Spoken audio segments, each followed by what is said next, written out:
Puerto Ricans for Trump, the shirt that started it all. Now, a lot of friends and family members have been asking me lately, why have you chosen as a Puerto Rican to vote for Trump? Okay, first thing you have to acknowledge is that as Puerto Ricans, we're basically just U.S. citizens that speak Spanish. There's nothing that distinguishes us from Americans except the fact that we speak Spanish. Puerto Rico is a commonwealth of the United States. Those that don't understand what commonwealth means, it means that we are an unincorporated territory of the United States. Secondly, I'm voting for Trump for numerous reasons. The first reason that pissed me off was that Obamacare. Now, how unconstitutional isn't it that the same president who taught constitutional law in Chicago as a substitute uh, would then come out with Obamacare, which basically strips you of your freedom to choose, your freedom of choice. Do you or do you not want health insurance? See, he stripped that away from you. Nobody complained.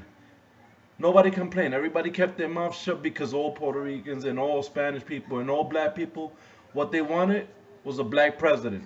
You wasn't worried about nothing else. Just making history. But only making history as far as, okay, the accomplishments, I can understand how that fits into play, but at the same moment, I didn't want to vote for somebody based on the color of their skin, because that in itself is racist. I wanted to vote for you because of who I believe you are and what I believe you stand for. See, to me, Obama didn't stand for anything. Well, he ran three terms in the Illinois Senate. Before that, he was nothing. He was nothing, just a little a substitute professor, and no prior political history that can basically give me the idea that he was going to be the ideal president, the ideal candidate that was going to change the world, as his motto repeated throughout his candidacy. I'm voting for Trump basically because of the concept that Trump is unfiltered. Trump says, he says what it is. If there's a plan, he tells you what the plan is. He'll tell you why that plan is going to work, and he'll tell you how much that plan is going to cost.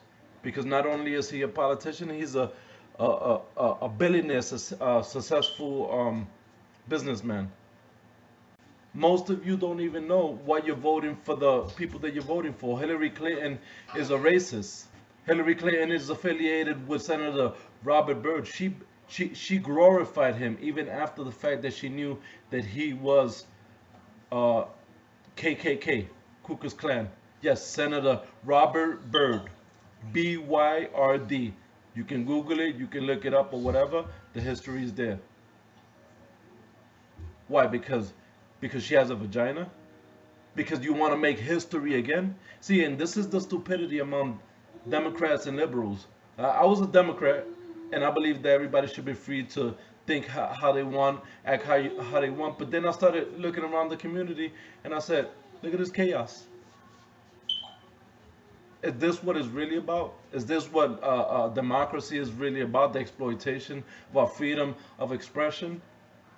To basically cause mayhem and chaos in our communities, and then bring it on to other communities as if it's a plague that's spreading.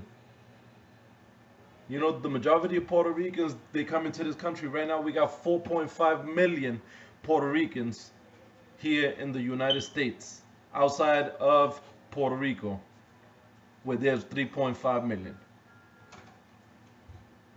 Puerto Ricans, the presidency is not worried about the Puerto Ricans in the island, because at the end of the day, Puerto Ricans in the island cannot vote because they're a commonwealth. They're not an incorporated, they're unincorporated, which means that they're just basically a property of the U.S. You want to complain and act like you're part of the Hispanic movement? You want to be that much Hispanic and so prideful and protecting all Hispanic people because you believe that everybody has the right to go into any country legally? The way right now Presently, in Puerto Rico, there are 1/3 of Puerto Rico is resided by illegal immigrants, predominantly of Dominican descent. And nobody's saying anything. But you know what? The fiscal crisis in Puerto Rico going on right now. You know, looking for bankruptcy relief. Where do you think that that extends from? That extends from Puerto Rico turning into a warfare state. What they're basically doing is supporting illegal immigrants. And the Puerto Ricans that are in the island can't find jobs because 1/3 of the island is illegal immigrants, and they're working while the Puerto Ricans have to migrate to the United States. But you wanna speak about Trump being a racist because he believes that as a sovereign nation we have the right to our borders. See, if people cannot respect the fact that every country is entitled to its borders, then a war must be put up to protect our innocent, to protect your aunt, to protect your mother, to protect your daughter, to protect your grandmother. Because let me tell you something. If they're deporting rapists and they're deporting pedophiles, now Trump never said that all Mexicans were rapists or all Mexicans were pedophiles. What he did say was that there are 70% of the people that are caught coming back have already had a criminal record for rape, pedophilia, and drug trafficking. But nobody wants to take that into account because the liberal ideology says, oh, just give everybody the freedom to come into this country. Who cares if they're doing it illegally? Who cares if they're not going by the standards set forth by the government in order to ensure national security? Because at the end of the day, let me tell you something. The day that Mexico decides that they want to turn their back against us and they want to ally with the Arabs, what then? The border's right there. There are no wars to protect us. What then? It's as easy as that. So the next time you ask me why I'm voting for Trump, ask yourself this. Why did you vote for a man based on his skin color?